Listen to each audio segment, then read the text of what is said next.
नमस्कार दोस्तों, आज हम चर्चा करने जा रहे हैं महाराष्ट्र पालघर में हुए दो संत और एक उनके ड्राइवर की नरसंस हत्या के बारे में।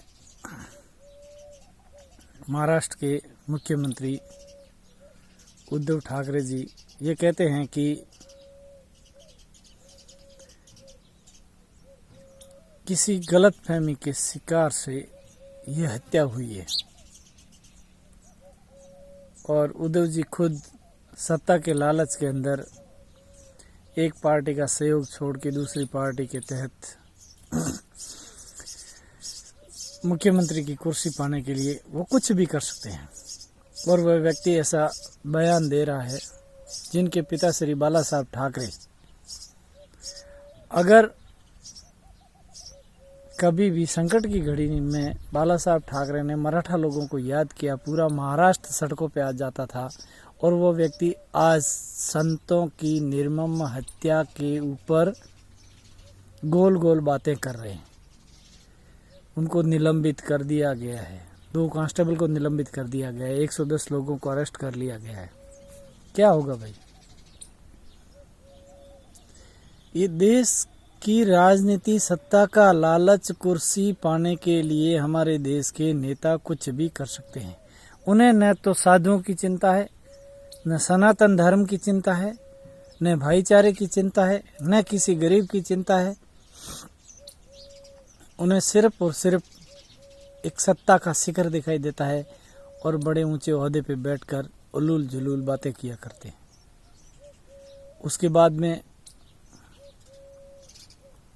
कई कांग्रेसी नेता, वामपंथी नेता और जो भी हो, मैं तो बीजेपी नेता तक को भी कहता हूं कि इस प्रकार से देश के अंदर जो मामले सामने आ रहे हैं, कभी कोरोना वॉरियर के ऊपर थूकना, पत्थरमारी करना, कभी साधुओं की हत्या। भाई क्या चल रहा है हमारे देश की राजनीति के अंदर? क्या होने जा रहा है और आप क्या कर रहे हो? देश की जनता तुम्हें वोट देकर उस शिखर पर बैठाती है कि हमारा जनजीवन सामान्य हो, सुखी जिंदगी जिए और भारत विकास करे। और हर किसान, हर नागरिक, हर वर्ग का इंसान ये चाहता है देश के अंदर अमन चैन हो। और आए दिन कोई न कोई ऐसी घटना आती है जो इंसान को अंदर से झकझोर के रख देती है। कारण क्या है? इसके पीछे कौन सी वजह है जिसकी वजह से लोग कभी पत्थरमारी करते हैं, कभी थूकते हैं, कभी कहीं मर्डर हो जाता है, कभी कहीं दंगा हो जाता है, कभी हिंदू साधुओं की हत्या की जाती है, कभी हिंदू टेररिस्ट कहा जाता है। ये कौन सी क्या हासिल करना चाहते हो? भारतवर्ष को तुमने 1947 से लगाकर आज 2019 तक आप इस एक छोटे मोटे सांप्रदायिक दंगों, आतंकवाद से, कभी सैनिकों की हत्या, कभी डॉक्टरों की हत्या, कभी पुलिस कर्मियों की हत्या, कभी साधुओं की हत्या। क्या षड्यंत्र चल रहा है? इसके पीछे राज क्या है? कौन क्या चाहता है? ये सत्ता की लालच के अंदर बैठे हुए अंधे, मूर्ख, कमीने, नरभक्षियों। आप कभी ये तो सोचा करो कि हमारे देश के अंदर हमने इतनी बार सत्ता पाई, हर 5 साल बाद चुनाव होते हैं, एक स्टेट गवर्नमेंट अलग होती है, उसके बाद में सेंट्रल गवर्नमेंट अलग होती है, और आपके पास पावर होते हुए भी ऐसे बेहुदा नरसंस कार्यों को आप रोक नहीं पाते हैं। ये कब तक चलता रहेगा?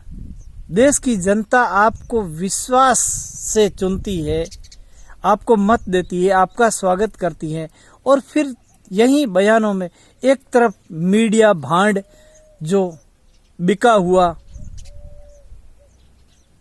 किसी के तरफ पैसों से बिक के कहीं तबरेज को बड़ा जटा के पेश कर देते हैं, कभी हिंदू संतों को गलतफहमी से हुआ है, और कहीं दिल्ली का मुख्यमंत्री केजरीवाल कहता है उनकी भाषाओं की समझ के बिना ऐसा मामला हो गया।